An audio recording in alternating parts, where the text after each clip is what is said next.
Hello，今日我哋想嚟分享點樣做一個小程序，即係微信入邊嘅一個組件咁啦。如果你去過內地啊等等嘅，你就會發現好多餐廳啊等等嘅會有佢哋自己嘅一個二維碼，跟住呢個客用微信嚟去掃呢，佢就可以直接去點餐啊、買嘢等等嘅。咁呢個小程序咧，除咗可以直接交嘢咧，你都可以攞嚟展示嘅。意思就係你最後埋單嗰陣時咧，你再讓你個服務員去收款都係可以嘅。即係呢兩樣嘢可以拆開，即係你可以純展示，你又可以交個譯埋等等。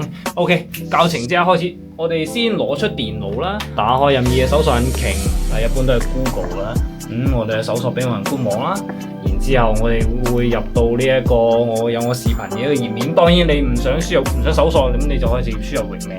跟住我哋點擊下小程序製作，了解更多。跟住點擊右上角嘅免費註冊按鈕，去用你嘅香港嘅手機號去註冊係冇問題嘅，即係唔局限於係用中國大陸嘅手機號。然之後咧，呢個平台會提供兩種唔同嘅小程序搭建方式俾到各位嘅。咁咧有貴嘅咧就係定製，定製意思就係你話俾我聽你哋嘅需求。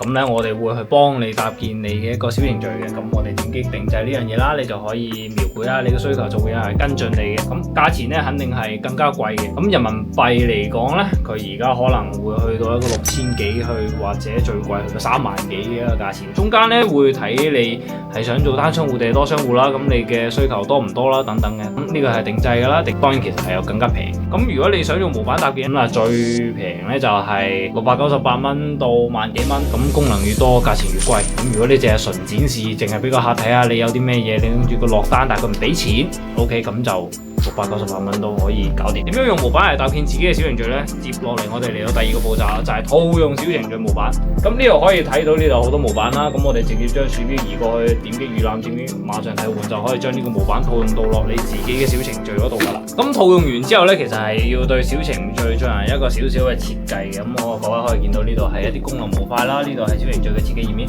我哋可以直接將鼠標移動到對應嘅小程序功能模塊，直接拖過去。咁呢，你直接雙擊佢呢，你就可以換入邊嗰啲圖片啊，非常之方便，全程都係零代碼操作嘅。所以就算你唔識代碼呢，都可以做出自己想要嘅一個小程序。咁你備好你自己嘅圖片啦，就可以好方便。咁接落嚟呢，我哋需要返回翻去後台去註冊一個小程序帳號，進行一個綁定嘅。咁各位可能要提供一下你自己公司嘅營業執照啦，等等嘅去整落嚟，跟住我哋再去進行一個授權，咁就可以完成一個小程序授權綁定嘅一個環節啦。咁你再提交下審核咧，審核通過之後咧，你哋嘅門店啦，或者係你哋公司喺對外宣傳嘅時候咧，呢個小程序就可以直接用上啦。OK， 咁興趣嘅各位可以通過呢個教程去試下啦。我哋下次見。